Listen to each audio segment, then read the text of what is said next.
God bless everybody. We're here. We're basically ready to have our guest on, Brother Timothy Martin, and we'll be talking a very interesting subject tonight on Roswell and some advanced technologies there. Brother Martin, are you there? I think I'm here. Okay, yeah, I hear you. I think I made it. I'm trying not to be too long-winded. It's better to keep it short and sweet. So that's why I didn't go 30 minutes. I only went 30 minutes one time because I was stalling for our guest that he had some church duties, I think, so he wasn't able to come on until about 10:30.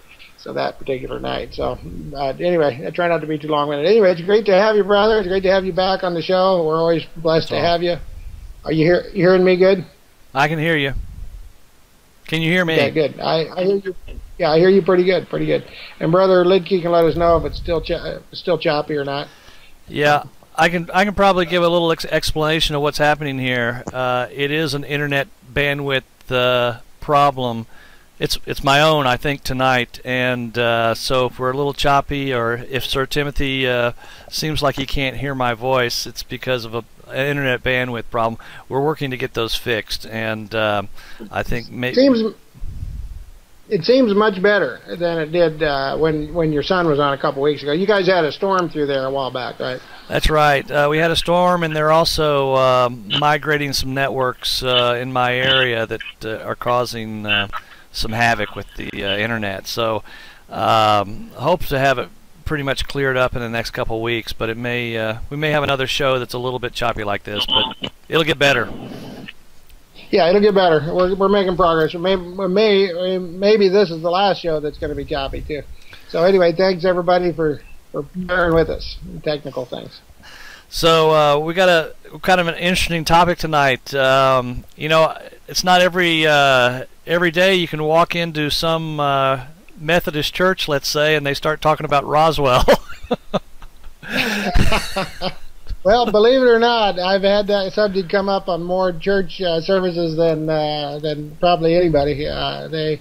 People often find out I've worked on advanced technology, so right away they want to ask me if aliens are real or not, because there is a lot of confusion on that issue. Let me introduce you. I should have introduced our brother a little better. Brother Timothy Martin is our technical guy. He helps make this show happen, and he's got a heart of gold. And he's also an entrepreneur, and so we're blessed to have him. And he's recently uncovered some information about Roswell. He's going to share it. Well, I have this interest in, I guess, keeping up a little bit in the UFO community. You know, when you get into free energy and you start talking about healing and all sorts of alternative things, you've got to touch on the UFO and the aliens or other extraterrestrial life. I mean, it's like everything is so interrelated. So yeah. So anyway, yeah, I did get to actually go to Roswell. You got to go. Excellent. Excellent. Before I forget, can I interject something here? Go ahead.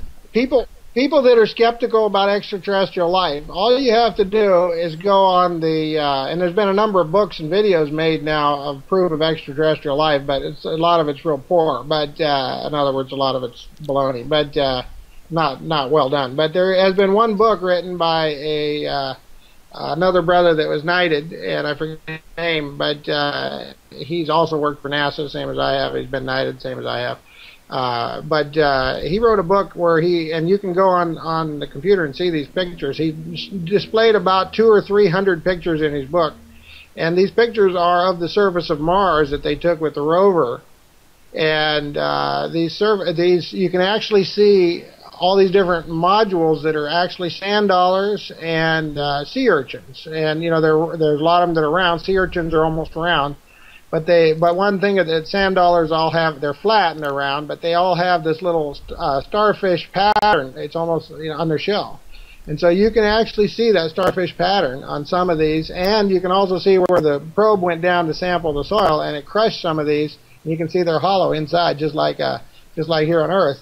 when they get old, they sit around on the beach for 20, 30, 40 years, and they get hollow, and then you crush them, and you can see plainly they're hollow. So you can see plainly that there are sand dollars and sea urchins on Mars, and of course they have no water now, so they're probably all dead unless there's some underground pool somewhere.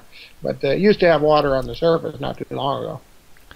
Right. I guess there may be other types of life still running around up there. I guess it could be some involved that may not need water. Yeah. So. Oh, yeah. Absolutely. Absolutely. If we have animals here that can survive with very little water, and of course bacteria and so on. There's a lot of different things. There's something called a something bear. I forget what it's called, but BAR is BEAR. Excuse me, just like bear, but it's a little tiny thing. Looks a little bit like a bear. It's so small you need a microscope to see it good, but it'll survive right in the depths of space. You could literally dump a bunch out into space, and they freeze solid, of course, and they burn with the sun when the sun hits them and everything else. But they'll survive for years, if not decades, if not hundreds of years, centuries, in space. So they definitely would be surviving on Mars just fine. Right, and I think you could, if you actually dig, it's not just that there is the existence of extraterrestrial life. I think you'll find that, well, we probably have secret projects and underground projects that they're going to the moon and they're going to Mars, and NASA is sort of a front to all this, where they keep everybody, we're still searching for life. We're still searching to get out there and do space travel, and one day we're going to get it. It's just like one day we'll find a cure for cancer. It's a typical ploy, I think, that they use. Or one day we'll find free energy.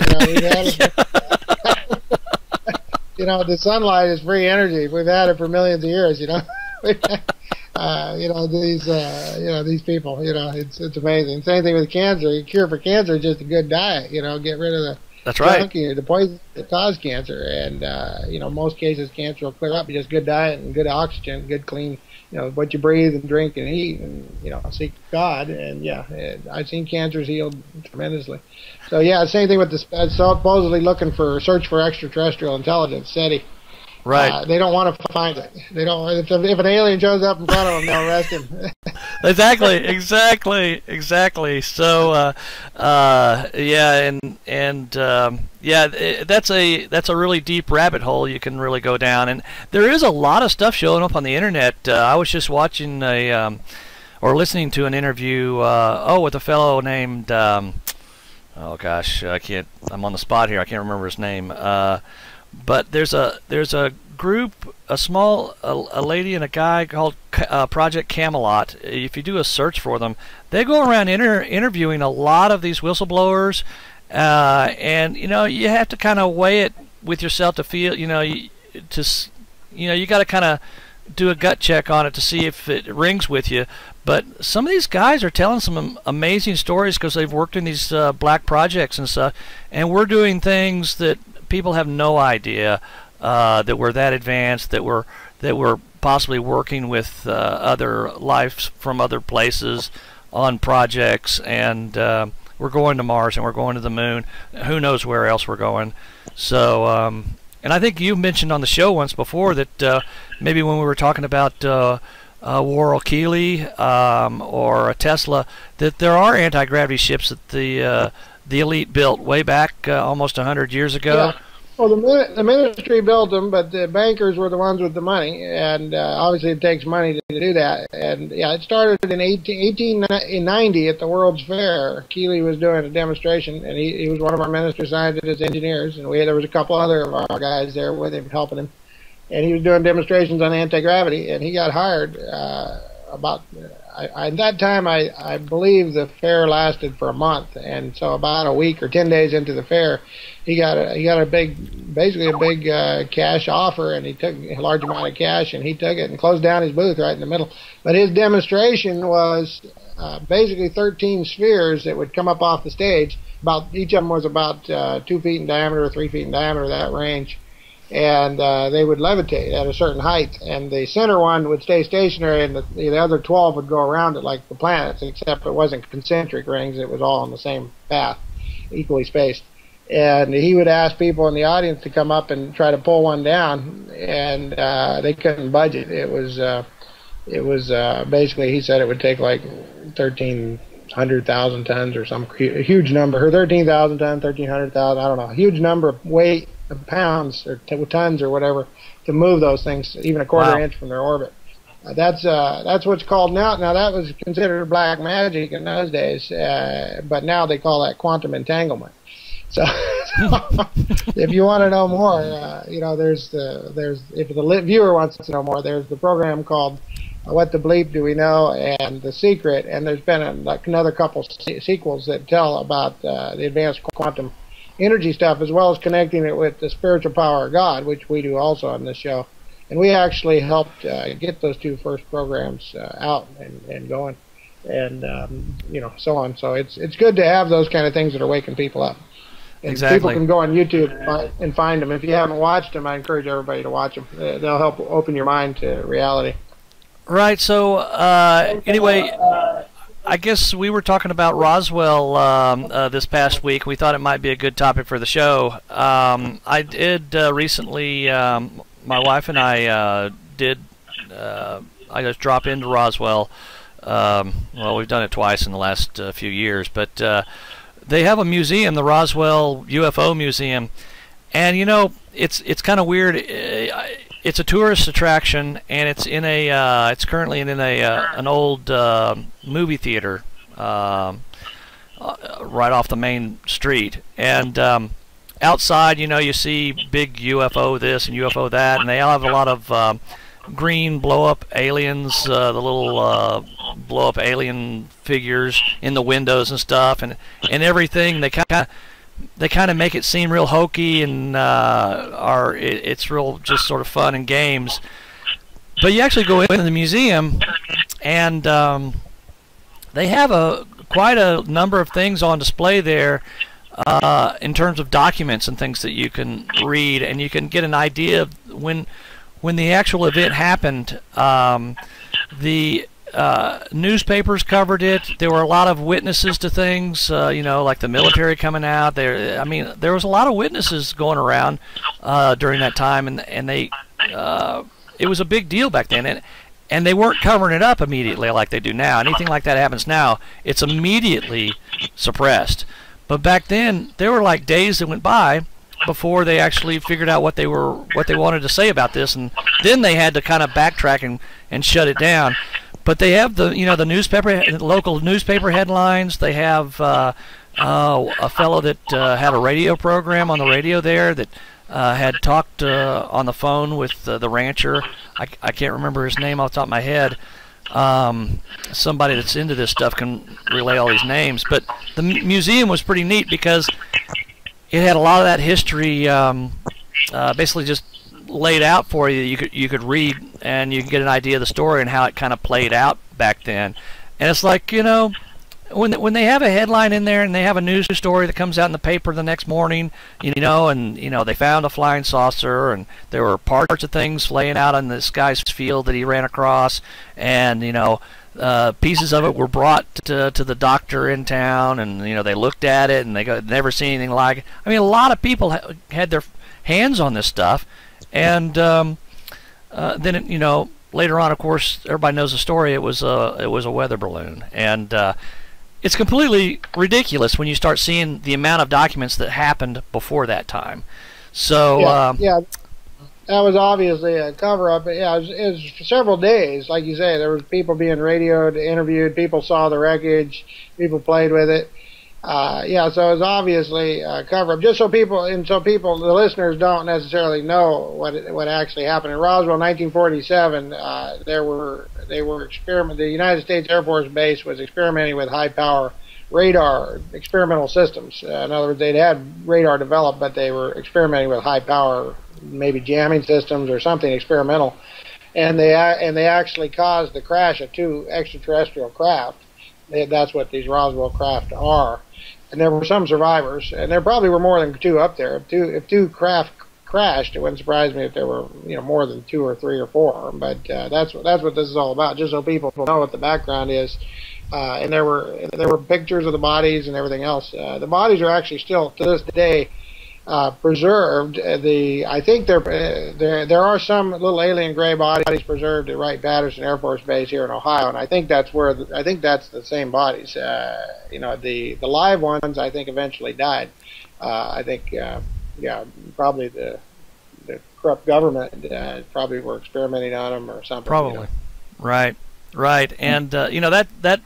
They have an interesting little research room at that museum that you can go back. It's a side room, and they just have like tons of books and papers and magazine articles and just tons and tons of stuff back there. You could spend days in their little research library just reading about many of the UFO sightings, because there was sort of a whole lot of stuff that started happening about that time, where a lot of sightings were happening.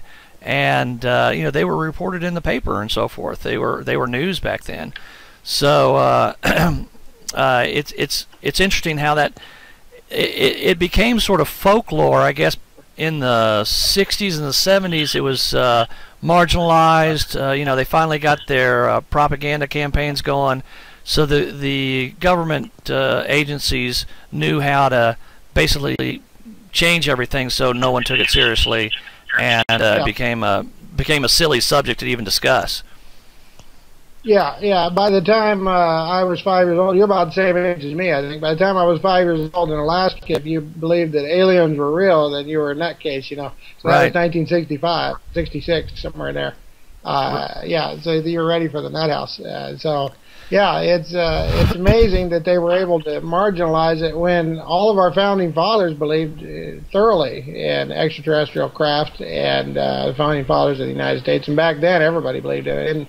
And there was even a crash in 1898, if I remember, where it hit a windmill.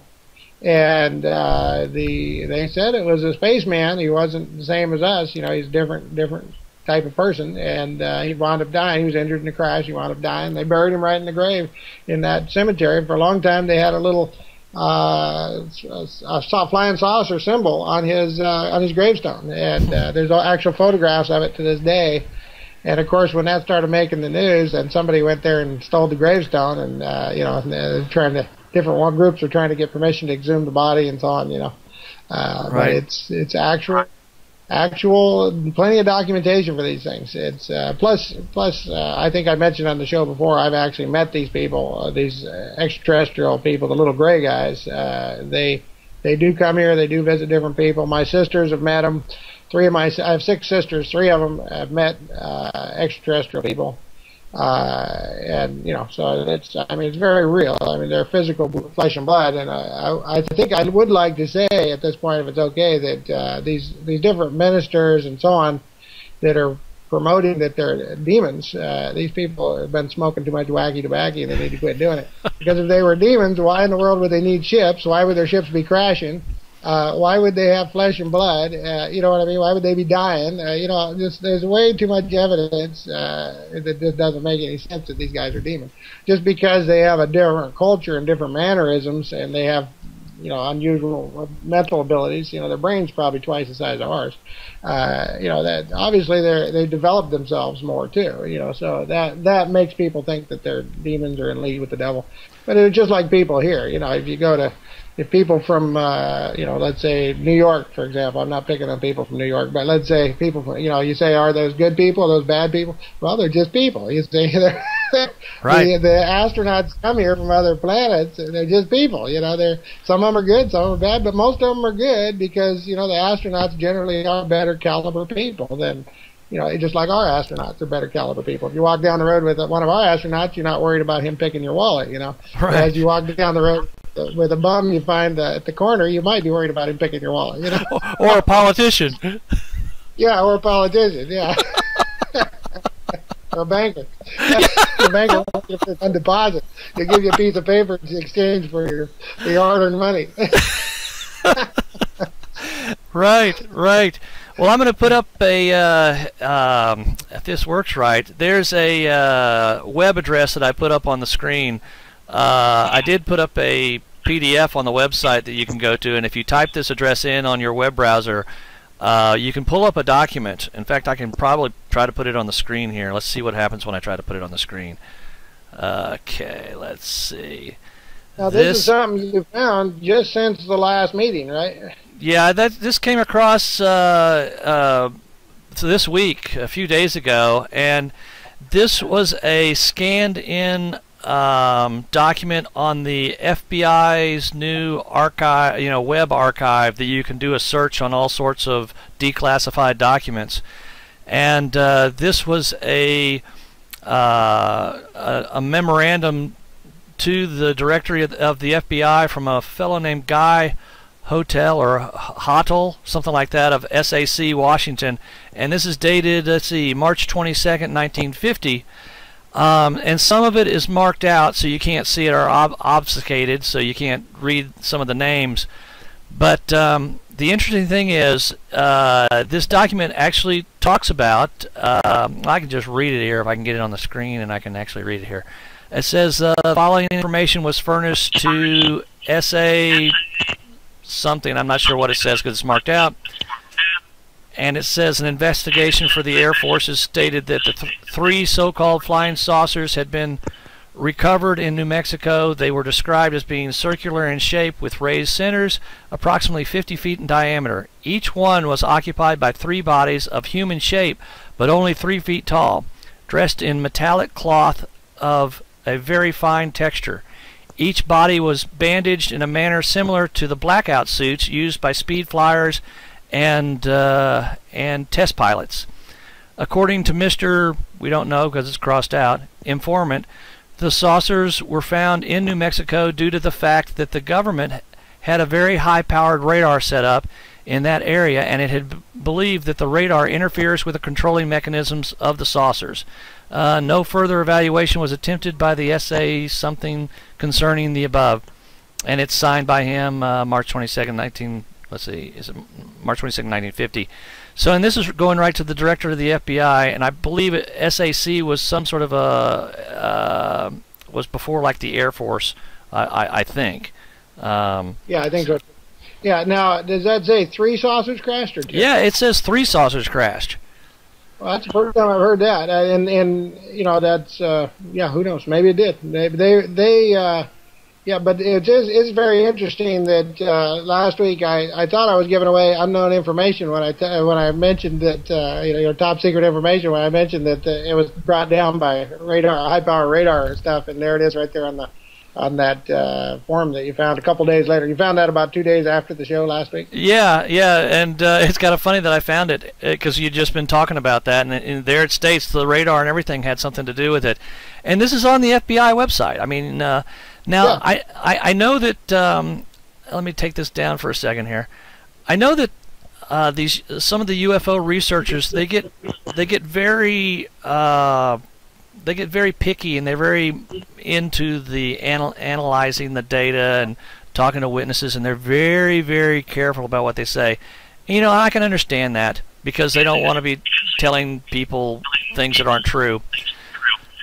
But it seems like it's gone in a ridiculous mode because they're so careful now that they won't believe anything. They'll rationalize everything, and they won't ever say this is probably true because they're so jaded now. I mean, it's like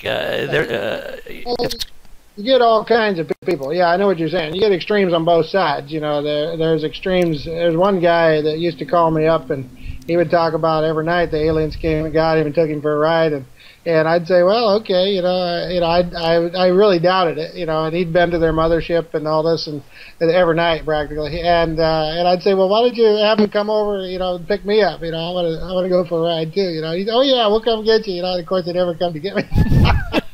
So I think he was a little way out there, as I think. And actually, one of his friends said he was smoking too much stuff. He shouldn't have been smoking, is what he said. So you get people on both sides that are too far out. There's people that, well, for example, when they brought the platypus back to England, there was a lot of people that said there's no way that thing's real. They were stuffed, of course, or, what I mean, it was skinned or whatever. They did taxidermy even back then. But so they didn't bring a live one at first, and everybody in Europe said that was a hoax for sure, and they were absolutely convinced it was a hoax because they had a furry animal like a beaver with a duck's bill. That's just impossible. And so people think the same way about a lot of people have been brainwashed the same kind of extreme about extraterrestrials. They think that you got all these trillions of planets out there, and there's no way that God might have created something somewhere else. He only created it here. So they've got a real crazy view. Even Australia was actually marked uninhabited when white people first discovered that continent. It was marked on many maps. I've seen the maps where it's marked uninhabited.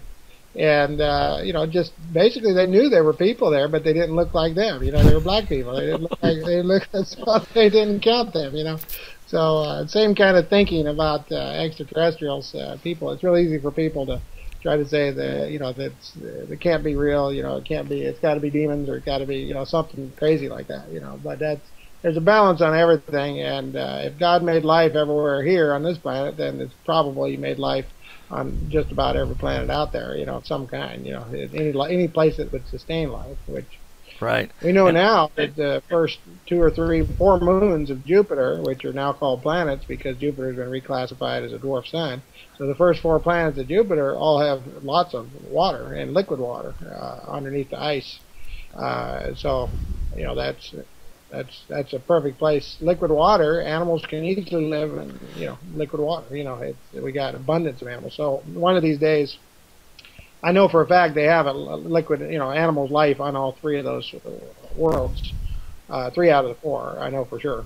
Probably 4 out of the 4, and it's just a matter of time before they announce it here. The same thing with the sand dollars and sea urchins on Mars. It's just a matter of time before they announce it here. Right, and I don't,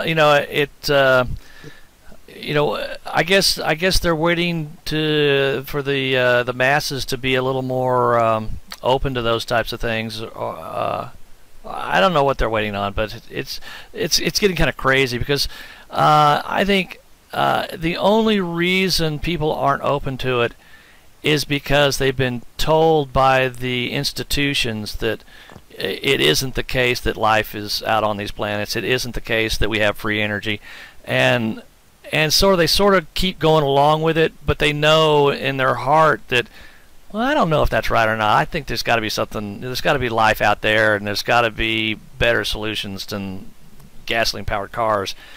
So up until about 1992, so say 1970, 1960, 1970, 1980s, and 1950s. They were extremely, basically there was not even any science fiction with showing aliens except for Star Trek in the 70s, and that was a very short thing, and then it got cut off, the original Star Trek show. So even science fiction showing aliens was impossible, or it was, and they had all these brain dead scientists coming on, so-called scientists coming on saying that, coming on to documentary shows and teaching in schools that it's impossible to have life anywhere else in the galaxy except for Earth. And anywhere else in the universe. They would say this over and over and over, so that almost everybody believed it. And then about 1992, they finally started doing some programs, and they started allowing more and more, and now it's just the opposite. Actually, most programs now do talk that most intelligent programs that are documentary-type programs talk that extraterrestrial life is real. We just haven't officially found it yet, although they do talk about this fossils, these microbes that they found in the South Pole, the South Antarctica that supposedly came from Mars. So there, more and more people are talking about it. Everybody's sending your questions. It looks like we got 32 viewers, so it's a wonderful group, and we're happy to have every one of you. You guys are the most important part of the show. Send in your questions on the chat window. Brother Litke can pass them on to me. Maybe Brother, is your son helping out also, Brother Greg? Yeah, he's helping out. There may be a slight delay. Okay. Let's see. There may be a slight. Yeah, I think. Yeah. We're going to talk over each other. I think there's a slight delay with the Justin TV folks, so they're probably not going to hear you start sending in your questions for yet another 5 minutes. So, is that right? Is that big of? Okay. Okay. Yeah. Timothy Litke has been telling me that we're probably a little bit ahead of the actual viewer. So that's usually a Justin TV problem. That's not usually on our side when that happens. Yeah, so, no, I'll warn you, because that happened when your son was operating it. So on the, got at cut the off. end of the show, don't turn it off until, in other words, let it run for about 5 or 10 minutes before you disconnect from that channel. Yeah. Because otherwise you wind up cutting off the program. But anyway, yeah, that's fine. At least they're getting the program. And you think you were able to put up that document where everybody could see it? Yeah, I think they'll be able to see that, and Tim Litke may be able to even put a link on the website eventually, so people can just go to the website and they'll be able to find it. But I put the the location up on the screen, and maybe I'll give Tim Litke just a heads up here. So the key points on that document, it mentions there were 3 aliens in each craft, and that sounds about right. It also, because when they visited, the first time I seen the aliens face to face, there were 3 of them. These little gray guys, and they're the most common extraterrestrial that doesn't look like human that we have here on this planet. They're visiting this planet. I say we have here. They visit. So the key points is there was 3 craft, which I thought there was only 2, so I wasn't fully informed about it. But anyway, there's 3 craft, there's 3 aliens in each craft, and they were probably flying in formation because it was very common that they would have a dozen at a time, and 3 of them malfunctioned bad enough that they crashed. Who knows? But maybe there was only 3 in that incident that were flying in formation. But so those are the 3 documents. It was Roswell, and it was because of the high-power radar. Anything else I'm missing off of that was a key point on that documentation? No, that sounds about right. Now, if you've actually seen some of these little fellers, can they actually talk? Do they speak English, or is it more of a mental telepathy kind of communication? They have the ability to talk right into your head, and they'll talk with pictures and words. They know the ones I met knew English were pretty real. I mean, it sounded just like English when they'd say a word, but they can also send pictures. When they're talking to you, you get the words and the sentences a lot faster because they'll mix pictures and even math and even all kinds of things. It's amazing. They have a really fast way of communicating. They'll tell you a whole lot real fast. And what seems like maybe one sentence is actually what we would take a whole page to say, basically. And they can just do it and so they'll mix words and pictures, and at the same time, sometimes they're extremely skilled at that kind of communication. And it's not necessary for you to talk either. If you can think real clearly, a lot of people don't think all that clearly unless they're talking. But if you can think real clearly, they can tell exactly what you're saying. I have a hard time thinking real clearly a lot of the time, so I don't know if I'd be able to project the right thing. But I have read that type of thing, and didn't Tesla, wasn't he wanting to be able to project thought like on a screen? In other words, he had a device that he wanted to basically take a thought or a thought that you were imagining or being able to visualize and put it up on a screen, sort of like a television. Yeah, we have that technology has been developed. We have, for example, we have technology like that now. It's probably, I don't know how officially available it is, but one of the things that was available that's related to that is what's called the neurophone. And the neurophone, in its basic design, you could listen to music or listen to anything outside, just without your ears. It would go directly into your brain. It was a little device that you wore up on your temples. And that, uses electrical to give you the words, basically. And you can even listen to music and so on. And they said it was, I never got to use one, but they said it was awesome and much better than anything else. And now that technology has been perfected in certain top secret, and maybe it ain't in top secret anymore, but to basically where you can project your thoughts to somebody else without saying anything. Also that you can project pictures. If you can think of a clear enough picture, you can project it. But people are not developed properly in their brains. A lot of people, they can't even project. They can't even think clear enough to get a good sentence out. I might have that problem sometimes. Right. Well, in many cases, I think I hate to keep bringing this up like this, but I think it's deliberate that we can't do that. In other words, our education system completely, derails us from being able to think very clearly and focus. Our environments are noisy. It's all about distraction and very short attention spans.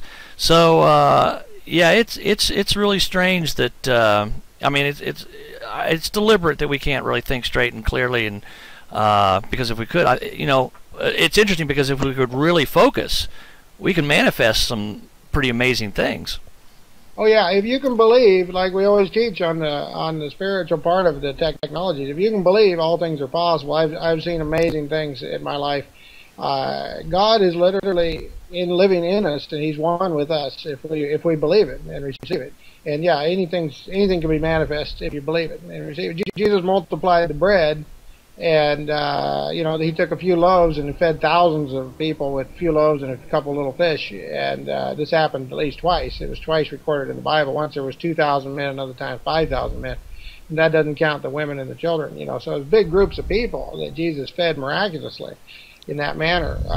And so this could be, I've heard of other brothers. I haven't had that happen in my ministry yet. I have had it happen in my own kitchen where a certain bottle never goes empty, more than once. I've had that happen many times. But as far as feeding other people, I haven't seen that happen. But I have heard of other brothers that have told me that exact experience where they brought enough food for a couple hundred people, and it wound up feeding several thousand. It just like the food multiplied. So all things are possible, and you're right. We are, people that have telepathic or unusual mental abilities are often discouraged from using them, or afraid to use them, or made fun of, or whatever. People try to say it's the devil or whatever. Just like the advanced science, they try to say it's the devil. But just because it's something unusual does not mean it's the devil. People need to realize that. Same thing with little gray dudes from outer space. They say, well, it's the devil. It's not the devil. Just because they're unusual, like the platypus. They tried to say the platypus was of the devil. Actually, at one time, they tried to say the Chinese was of the devil because the Chinese had these huge ships. Back 300 or 400 years ago, they were the only ones that had these huge ships. Everybody else's ships were small by comparison. Like Columbus, his in 1492, so that's 500 years ago, his ship, crossed the Atlantic, but it only held maybe 100 people at maximum. Whereas the Chinese would have a ship show up with 2,000 or 3,000 people on it, and it would be 10 times bigger. And everybody thought these guys were demons. They didn't look like us. They had to be of the devil. And of course they conquered anything they wanted to conquer because they had advanced weaponry and everything else. The Chinese were way ahead of the Europeans. They considered the Europeans just a bunch of barbarians back then in that time frame. So people always want to jump to conclusions and figure everything's of the devil. But it just doesn't work that way. Right. Do you have any questions coming in yet? Yeah, we do. Let's go to questions because it's been about an hour. So we got a question here. It says, brother, can you talk about your generator and how it works? Or is that a Roswell secret? No, it's not a Roswell secret. We do explain how the quantum energy machines work in many, many interviews. So all you have to do is listen to 3 or 4 of them, and you'll hear it. But basically, it works on dominant energy. There's other forces besides electricity and magnetism. Everybody knows about electricity and magnetism, and most of them know about gravity. Everybody knows about gravity, but a lot of people don't understand it very well. But those 3 things are not all there is as far as fields go and flows go. Those 3 are fields and flows. Magnetism can actually flow, not just exist as a field. So can electricity, and so can gravity. And those 3 are not all there is. And then some people know about static electricity, what's called static electricity. That's actually inharmonic. There's a whole other category called dominant energy. And the dominant energy has several aspects. There's 3 primaries, 3 primary different flows, and there's 3 secondaries and 6 tertiaries, just like the color wheel. And basically, if you get those flows standing properly, and the field standing properly, and the flows flowing properly, then you can get over unity in a stable manner. You can get over unity with just one, just the polar, and that's where most people that have over unity got it. But that's not stable. It'll start burning things up within a few weeks or a few months maximum. Sometimes a few days, sometimes a few minutes or a few seconds. If you only have the polar, it's not a stable system. And that's where a lot of these people, I won't name any names, but there's a lot of famous people out there that seem to have something over unity, and maybe they've even demonstrated it, and yet it never goes anywhere. And the reason is it's not stable because they don't understand the whole picture. They only understand one little aspect of the whole color wheel. They're only understanding one color of the whole color wheel, and all those colors need to work together properly to make it stable and work good. And then most people don't even know that color wheel exists, and I'm using the term color wheel loosely. In other words, that's just an illustration for the polar wheel or the dominant energy wheel. That was a very good general description there. That's probably one of the better ones you've done there. So congratulations. Yeah, it was nice. Right to the point there. Hopefully that made sense to everybody. And if not, they can rewind it and listen to it a couple times, and maybe it'll sink in. Well, and I think you mentioned at the front of the show that people think that they could probably build a free energy device for $100 on a weekend, and when you don't even know that this dominant energy exists, and you don't even know anything about it. How are you going to start inventing something like this on your kitchen table for $100? Or how are you going to, even begin to explain to somebody how to build something like that when you have just a whole field of study that needs to be learned about first before you can even start? Well, one of the places to start, if in case anybody has this question, is lightning is one example of dominant energy, and it is quite abundant in nature, and it does tend to have the three primaries in the strike, and the most common is the polar. So that's why when lightning strikes, there's almost always some unusual phenomena such as anti-gravity or things being magnetized that shouldn't. I've seen glass magnetized from dominant energy, and you can get that from a lightning strike. Glass isn't supposed to be magnetized. You ain't supposed to be able to magnetize that. But that's basically what happens because it's not regular magnetism. It's dominant energy magnetism from a high burst of dominant energy, basically. And it depends on, again, what polarity of that lightning. There's three primaries of all lightning strikes. But yeah, there's places you can look. Wilhelm Reich wrote some excellent books. We have a whole bunch of teachings. There's 30 teachings now up on Justin TV about advanced technologies, and so people are encouraged to watch them. And let's go to the next question. Yeah, while you're reading that, I just might mention JT's book that he wrote that talks a lot about these unusual characteristics of this new energy or this other types of energies.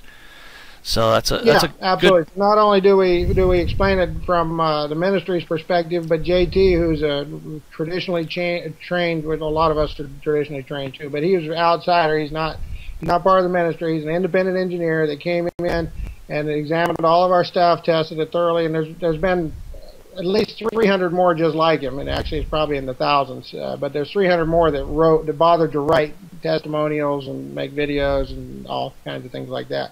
But he's one of them, and he actually wrote a book. He's the only one that wrote a technical book. There's other books written about the ministry and about us and so on, about me, but he's the only one that wrote a technical book explaining how some of these things work. So that's an excellent book. You're right. That's a good point you brought up. An excellent book to get. It's on our gifts page.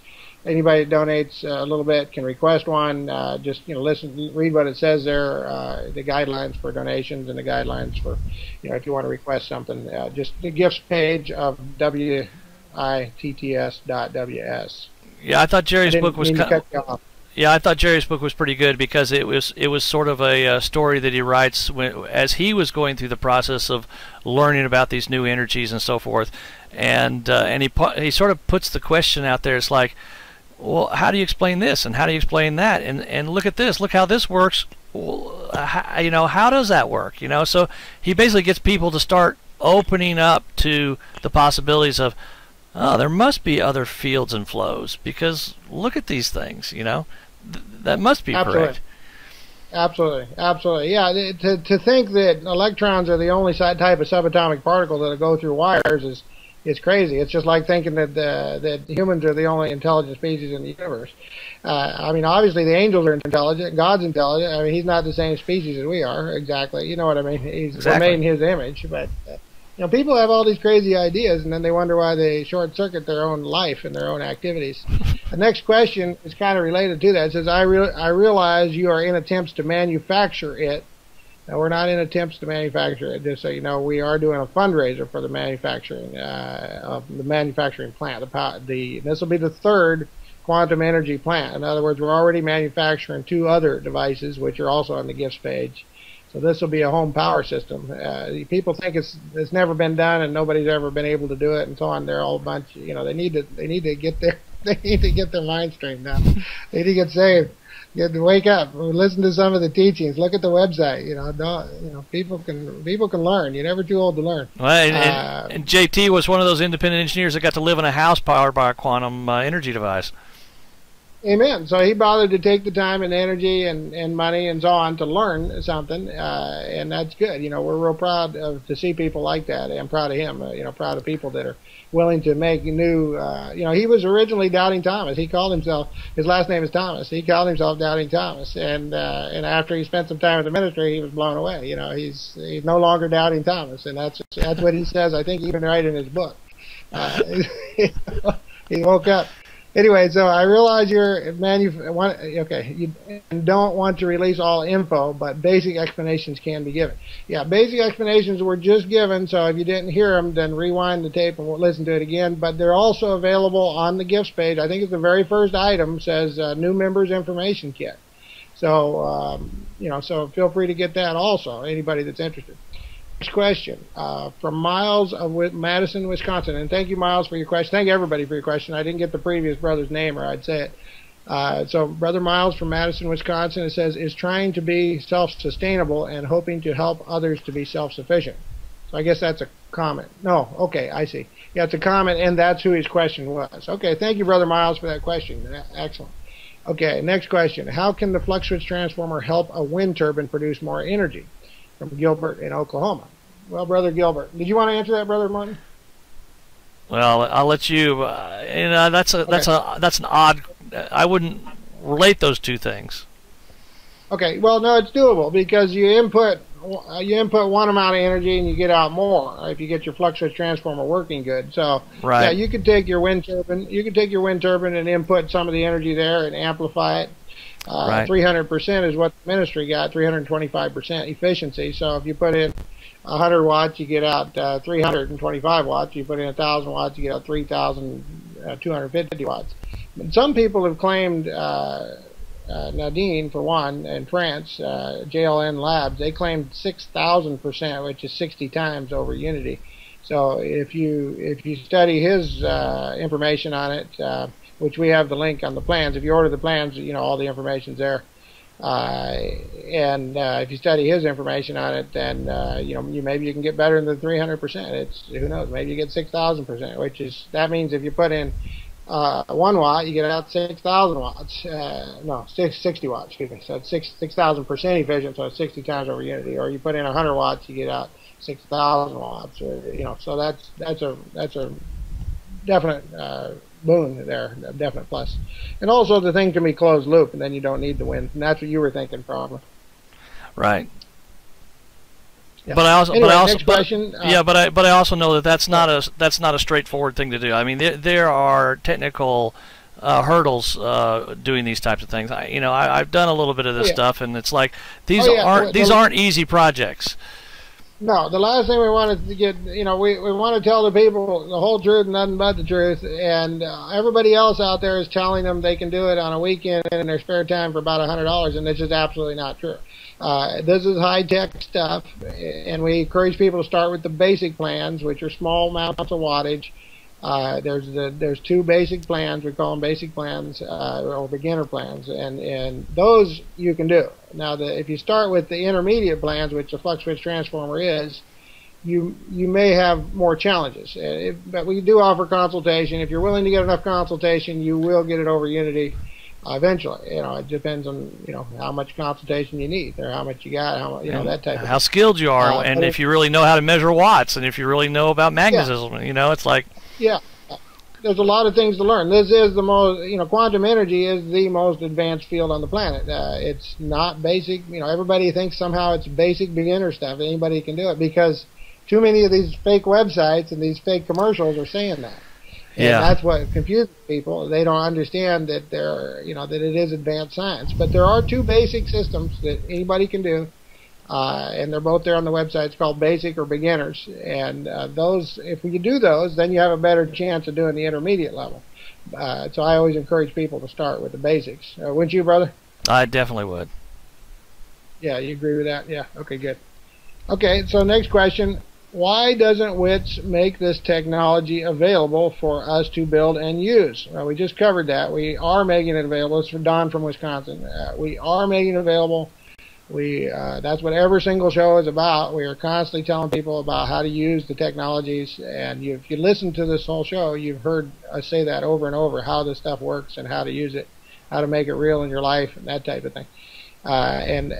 There's 30 different shows, 31 different shows, I think, 32 different shows that you can watch that all explain that for free, and they're available right there on vimeo.com/world improvement.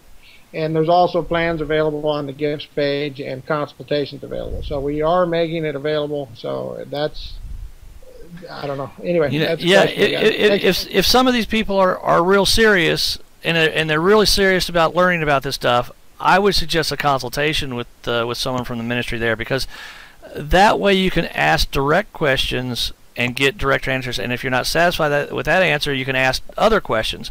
And so if you're really serious about it, give to a good cause and learn. That's what I did, and that's how I got involved. I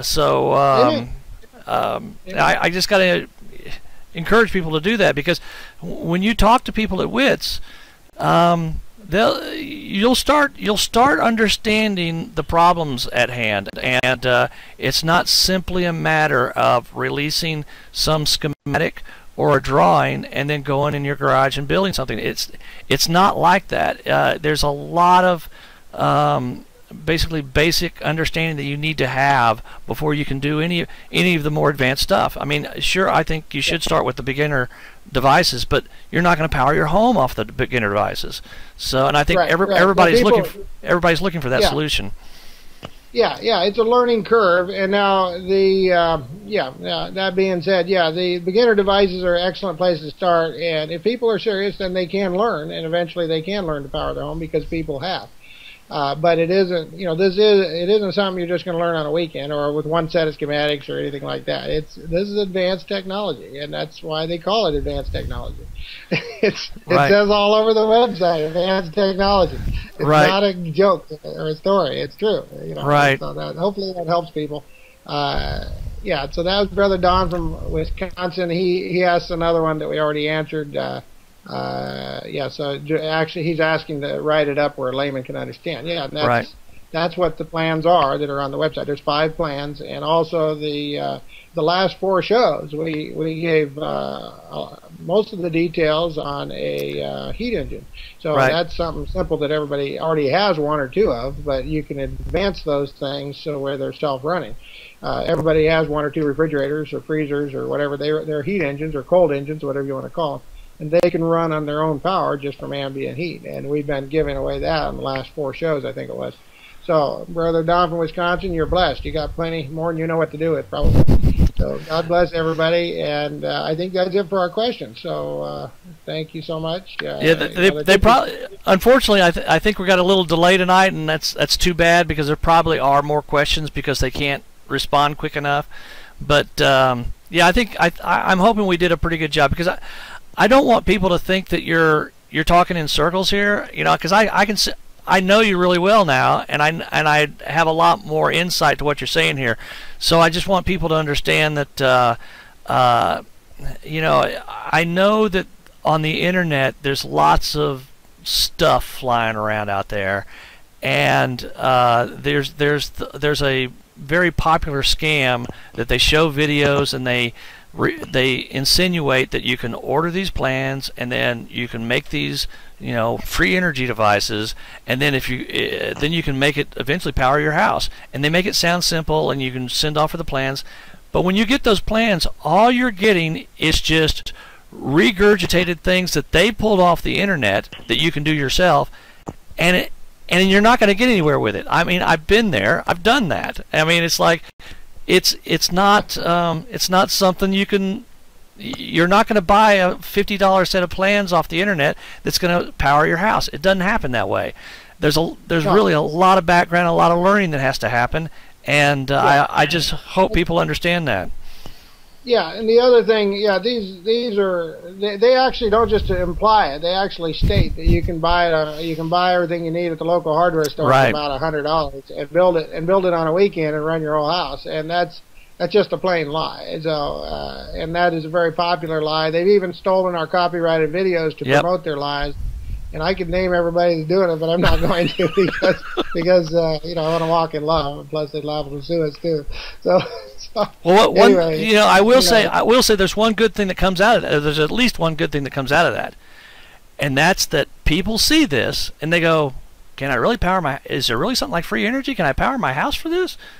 So it really does open the minds of some of those people out there, even though it is a scam. If they see the counterfeit organizations, then it helps them to realize that the real one is there somewhere. That's the real right. one's the one that's going to be telling them the truth. The real one's the one that's going to be bending over backwards to give them, to help them and so on. And the fake ones are the ones that are you never really can talk to anybody, you never so on and so forth. And even if you can, then they talk in circles. They never really, they don't have, number one, almost none of these other organizations have anybody that can vouch that their stuff is real. We have 300 independent engineers. The videos are up. There's 10 videos roughly that are up on our independent engineer page. You can listen to every one of them. These are real people. If you want to donate and talk to them, we can put you on the phone with them. These are real people that have come in and verified that our stuff is real. No other organization has that.